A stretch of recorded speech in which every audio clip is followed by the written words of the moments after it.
na Mungu hakuangalia ya kwamba alikuwa ni mfupi, na Mungu hakuangalia ya kwamba alichunga kondoo nyikani, Mungu hakuangalia ya kwamba alikuwa namna gani, na Mungu hakuangalia ya kwamba alikuwa ni kijana wa mwisho wa Yese, na Mungu hakuangalia ya kwamba huyu Daudi ataweza kuambia watu nini. Amen. Bali Mungu aliona neema ambaye alikuwa amebeba. Mungu aliona Mungu ambaye alikuwa amebeba. Mungu alijua ya kwamba huyu Daudi ana mimi peke yake. Mungu alijua ya kwamba huyu Daudi ananiishia mimi. Mungu alijua ya kwamba huyu Daudi ana uwezo wa kustahimili wakati ambao alikuwa nyikani akilisha kondoo. Mungu alijua kama Daudi alivyo na uwezo wa kulisha kondoo na kuchunga kondoo, hivyo hivyo ndivyo atakavyo kukuwa na uwezo juu ya Israeli. Hivyo hivyo ndivyo atakavyo kukuwa na uwezo juu ya watu wangu. Hivyo hivyo ndivyo atakavyo kukuwa na uwezo wa kusimamisha Israeli na kurudisha Israeli katika mstari sambamba na kurudisha Israeli katika njia kunjufu, ambayo ni njia ambayo ya kumwishia Mwenyezi Mungu, ambayo ni njia ambayo ya kusimama kwa ukweli, ambayo ni njia ambayo ya kumtegemea Mungu. Bwana Yesu asifiwe. Amen. Pendwa, hadithi ya Daudi haijaishia hapa. Licha ya kuwa sisi ni watumishi, tuna madhaifu yetu. Licha ya kuwa tumembeba Yesu, tuna madhaifu yetu.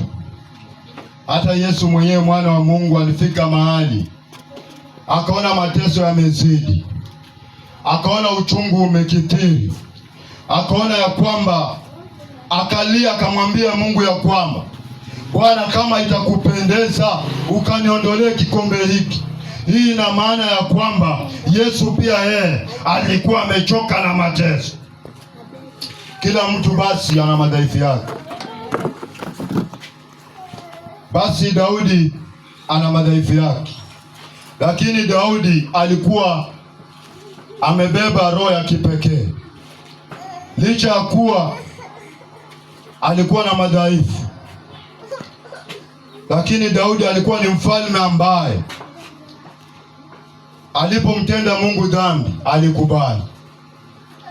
Akarudi kwa Mungu akamwambia, Mungu, nilipitiliwa, Mungu, nilipungukiwa, nimekutenda dhambi. Alikubali na akatubu, na Mungu akaendelea kumtumia. Daudi ni mfalme ambaye alikuwa ni mtiifu kwa sauti ya Mungu. Tunaambiwa katika maandiko ya kwamba Daudi alikuwa na nafasi murwa kabisa ya kuweza kummaliza Sauli, lakini hakuchukua sheria mikononi mwake. Aliweza kusimama na akangoja wakati wa Bwana. Wapendwa, mchana wa leo nataka niwatie moyo na nataka nisisitize ya kwamba wakati wa Bwana ni kweli na amini. Wakati mwingine tunakata tamaa za maisha. Hii ni kwa kukosa uvumilivu. Hii ni kwa kukosa uvumilivu. Hii ni kwa kukosa imani thabiti ambayo inaweza kustahimili maumivu ambayo sisi kama Wakristo tunayabeba. Unapata na tatizo tu kidogo, labda umeomba sana, ulikuwa unataka Mungu akutendee, lakini Mungu ameona ni vyema ya kwamba akutendee kingine kando na kile ulichokitaka. Wewe unaona ni ya kwamba Mungu akusikilizi. Wewe unaona ni ya kwamba Mungu amekutupa. Wewe unaona ni ya kwamba Mungu amekuacha. Lakini Daudi alisimama. Japo alipitia mateso, alisimama. licha ya kuwa aliweza kufaulu mpaka kukata kipande cha nguo ya mfalme Sauli, hakuchukua sheria mikononi. Aliweza kusimama imara na kumwambia Mungu, na iwe kulingana na mapenzi yako na kwa muda wako na kwa wakati wako. Kwa maana Daudi alikuwa na nguvu za kutosha, ikiwa alipambana na Goliathi Mfilisti ambaye alikuwa na misuli ya kutisha, ambaye alikuwa anafaa kiatu kikubwa ambacho labda ni mimi na wewe tungekivaa tusikitoshe, ambaye alikuwa ni mrefu wa kimo, ambaye tukiangalia labda ukunda hakuna mtu yoyote ambaye angefikia yule jamaa Goliathi kwa urefu wake. Lakini kupitia nguvu za Mungu, Daudi aliweza kumwangamiza kwa jiwe moja ambalo ni jiwe dogo. Bwana Yesu asifiwe. Wapendwa, wacha tukapate kumpa Mungu wakati wetu. Wacha tukampe Mungu nafasi akapate kuingia katika maisha yetu na akapate kutusaidia. Tusiwe watu wa kuharakisha huyu Mungu. Wacha tuwe wale watu ambao wa kuomba Mungu akatupe kitu ambacho yeye mwenyewe ameona ya kwamba kinatufaa.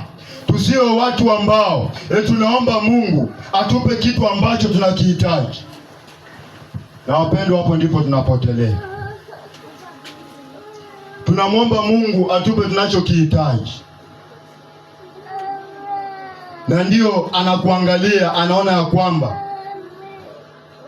huyu Daudi huyu ameniomba gari, lakini mimi nampa nyumba.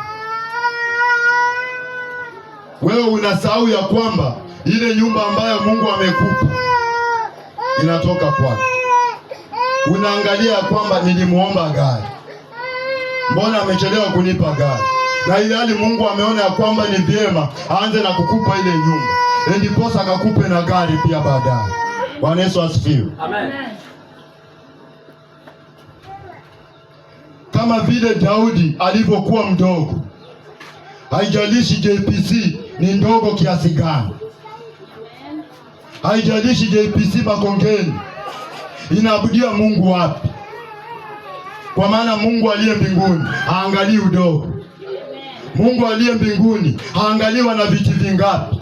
Mungu aliye mbinguni haangaliwa na meza ngapi. Mungu aliye mbinguni haangaliwa na nyumba gani. Ila Mungu aliye mbinguni anaangalia neema. Neema ambayo watu wake wameibeba. Wapendwa, tukapate kusimama na kuzidi kutumainia huyu Mungu, na tukamuombe zaidi ya vyote akatangulia kutushukishia neema. Neema ikashuke na kutanda. Neema ikashuke siku moja, tukaweze kuwa kanisa la kitaifa, kanisa ambalo linamwabudu Mungu kwa roho na kweli. Siku moja tukaweze kukua even at the international levels, and it is possible. I am telling you, it is possible. We will reach international levels. We will even reach national levels by the blood of Jesus. It doesn't matter where we started from. It doesn't matter where the PC was originated. It doesn't matter the way people talk about our father. It doesn't matter the way people talk about our mothers. It doesn't matter the way people talk about our singers. Bwana Yesu asifiwe. Haijalishi, as long as you know what you are doing, it is right by the sight of God. As long as you know what you are doing, it is right and just according to the writings of Jesus. Bwana Yesu asifiwe. Amen. Ninaomba nimalize kwa himizo moja fupi. Hapo mwanzo nilianza na kusema ya kwamba unapopitia majaribu, jiulize ya kwamba je, haya majaribu ni mimi peke yangu ninayeyapitia? Unaona, hiki kitabu hiki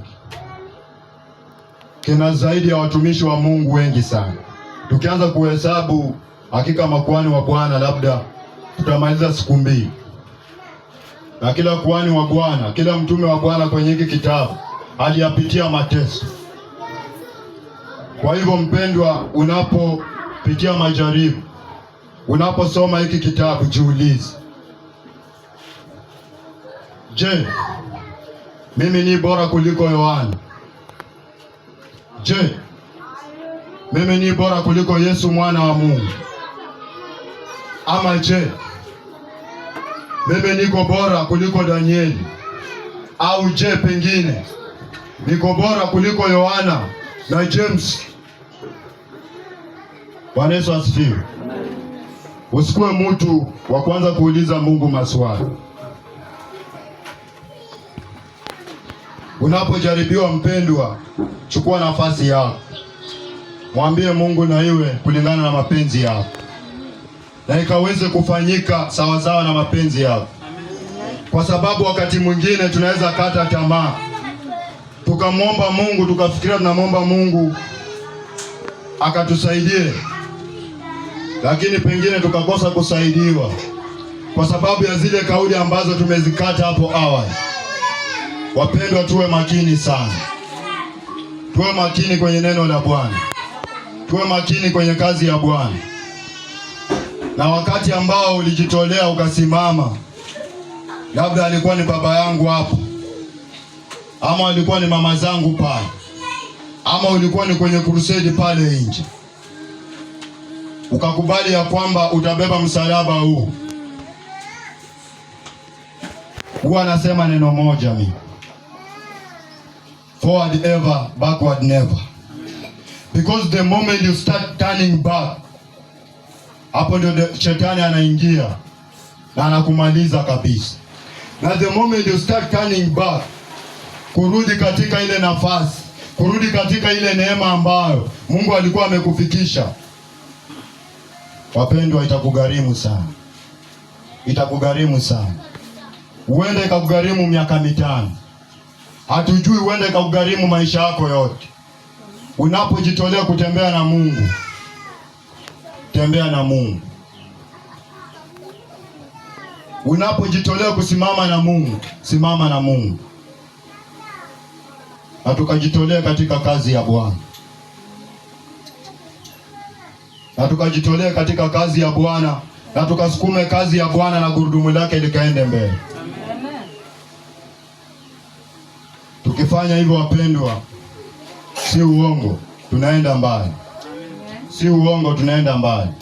Kuna kitu kimoja ni tukifanya, kujitoa kwa moyo. Kazi ya Bwana ni ujitoe kwa moyo. Daudi alijitoa kwa moyo. Hakuangalia yeye ni wa mwisho, anapendwa na baba yake. Bwana Yesu asifiwe. Tukajitoe tukafanye kazi ya Bwana na mkabarikiwe. Asante.